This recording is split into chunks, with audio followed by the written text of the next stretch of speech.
Hello everybody, Missy here, and welcome to a final video while I'm out on a walk. The third time I tried to record something on this walk, because I'm tired as fuck, and my brain is not at tip-top working. So, what do you do? What do you do? Oh well. We're back with more world building, as you've probably seen in the title, and we'll see where it goes. You guys already know, but I don't. So, what are we going to talk about? Well, I was thinking, let's talk some magic. Because, honestly, magic is one of those concepts that, when doing world building, it's hard to, oh goodness gracious, it's hard to pinpoint how you want to do it, because well, you're faced with a question of why doesn't everyone use this? Why is this not a solution to everything when magic's prominent? And seeing as I use a D&D setting, I'm faced with the fact that, okay, how hard is it to learn magic? How hard is it to become a first level wizard? Because I mean, already a first level wizard, you could kill 3 commoners in 6 seconds. Wow, I will never be able to make these uninterrupted, will I? Now it's an alarm. Oh, what is this curse? Oh well. First level wizard, you can use magic missile. You can kill 3 commoners in just the period of 6 seconds with a snap of your finger. It's one of those cases where you have to consider, what does being level 1 mean? What does being level 20 mean?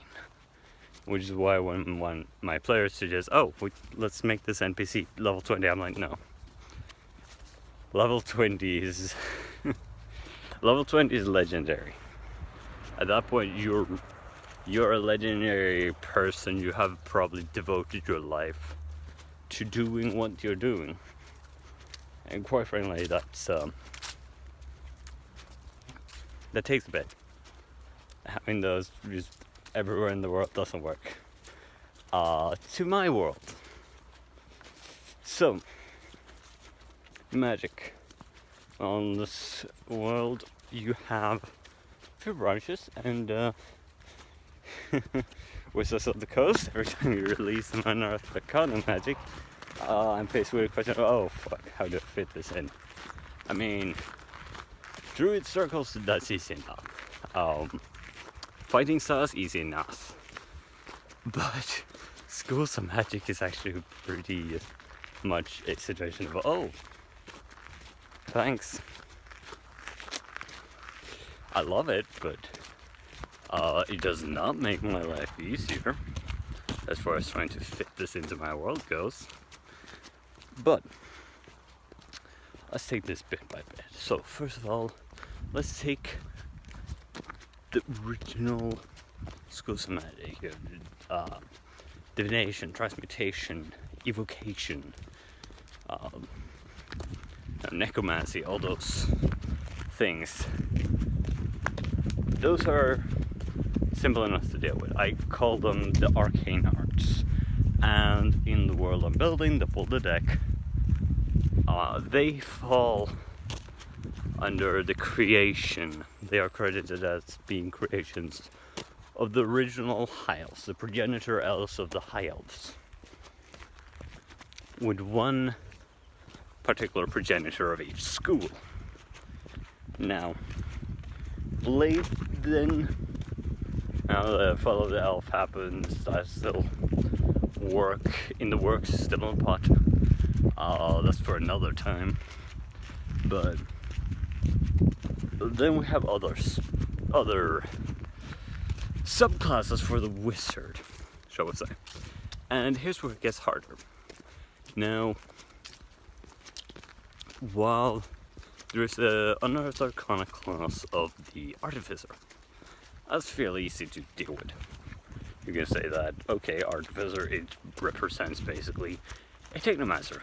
It is science in magic.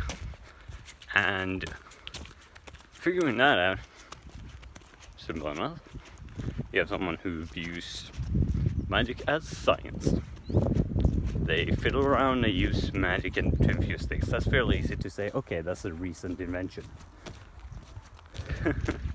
But when there comes Unearthed Arcana, I think it's the most recent one as of recording this, that introduced, I'm trying to remember the exact name of it. There's the magic regarding true names, which has me as thinking, oh, fuck. There's also, of course, the, I'm not sure if this is in one of the rule books at this point, the war magic. It might be in Centaurs, but I don't have that book, so don't quote me on that. But if it is, it's fairly good, and it's easy to interpret as okay, wizards in times of strife develop this subgenre of magic to focus on warfare. Easy enough. But the art of true names, on the other hand, I'm faced with like, how do I fit this in? Because it doesn't feel like it fits with those the original high elves for my own world. But I also like the concept of trying to figure out people's true names, even if it has a bit of mechanics-wise, it's hard to figure out, in my opinion. I'll have to read through it more thoroughly and be aware. I basically don't read the Unearthed Arcana. I don't keep up with that. I try to make my world, I try to use what I have and have fun with that. I've not read all of the Dungeon Master's Guide, not read all of the Player's Handbook or Valos. I look at a console, I look at the mechanics, and then I figure out this is how I want to do it. I look at the Tabaxi, this is their stats, this is how they, baseline, maybe like read the flavor text, and then I think on, how do I want to have my Tabaxis work? I figure out what I feel makes sense for my world, then I read potentially what the original thing is. I shake that and I'm like, either I go, that matches up pretty much with what I decided to do myself. Brilliant. Or I go, this is a better version. I'll take that instead. Or the version is different, but I don't particularly like it. Siege Riders. And I decided, I'm just gonna go with the way I want to do it. Because I feel like that's how you really get creativity. But now we're off topic. Let's go back to magic. Let's take up the Blade Singers now. Now, Blade Singers, from what I understand, are basically in Faerun,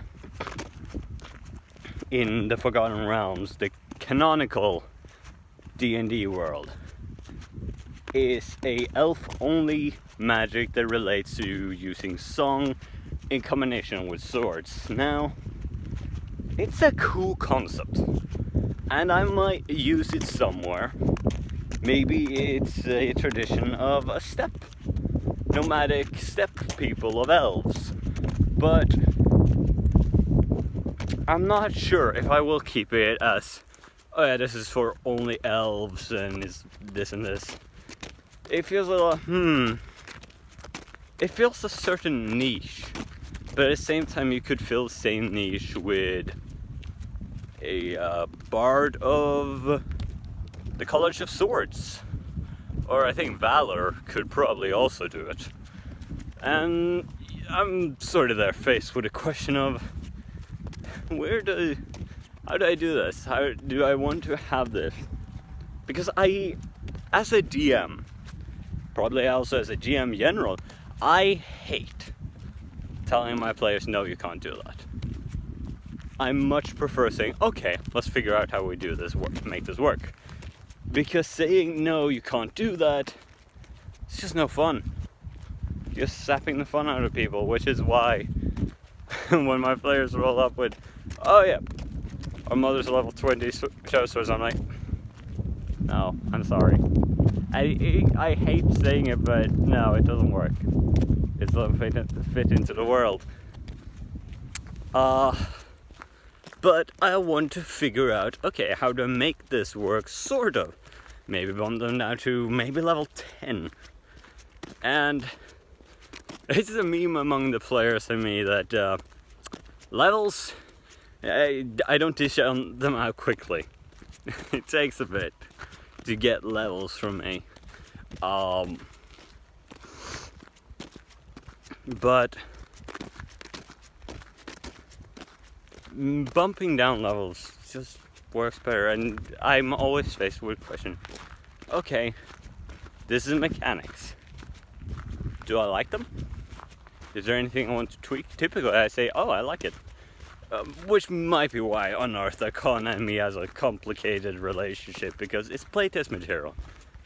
Most of the core rules for D&D 5th edition, in my opinion, work pretty darn well. They are tested quite heavily to work. Now, I don't keep up with all the things that the creators say, like, oh, this is how you deal with this. I don't keep up with that, but I find that standard Dungeons & Dragons 5th edition has a working system. And granted, I'm annoyed at Warlocks, which is probably why I homebrew shit for that. Because you just end up relying on Eldritch Blast. And I've made the argument myself that it's like a fighter relying on the sword. You can't blame them for it, but a fighter can get a new sword. They can get a new fancy sword. The Warlock's like, oh, I've got this quick blast, and then I'm just Eldritch Blast. And, well, that's fun. In combat, at least. But Unearthed Arcana is in testing. We don't know if everything works. And then how do I implement this into my world? How do I know if, oh, this is way too powerful, I need to nerf this? How do I know what will work and what won't? So if someone tells me, oh, implement this, not that anyone has, but it's sort of a subconscious thing for myself that it says to me, oh, I want to implement this. I'm always faced with, okay, but a lot of the things in this might change mechanic-wise, and then I'm faced with a question of what in this will stay, what should I keep, what do I make this represent? What does it represent to shoot magic missiles in the world? Alas, we're off topic again, but magic. Yeah, so you have the original magic, arcane arts, which is relating to the high elves. I'm closing in on home, so this might have to be a multi-part series of how I deal with magic, while this turned into a ramble about how to implement things. So yeah, thank you all for watching. Hope you enjoyed. The curse of me being unable to make a single shot continues. Have a nice day.